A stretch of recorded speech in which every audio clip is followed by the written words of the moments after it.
I'm Silvia Baldini and I'm so excited. I partner up with FabFitFun TV and we're going to do together a lot of really fun recipes. Finale cutting like your basil in nice little strips. Mise en place, that's when you get organized. Get organized, guys. Bouillon, that's like a really reduced stock. Farce? I heard farce is something like, funny. Not in the kitchen, never farce in the kitchen.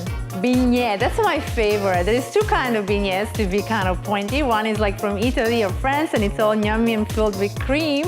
And then you have the one in New Orleans.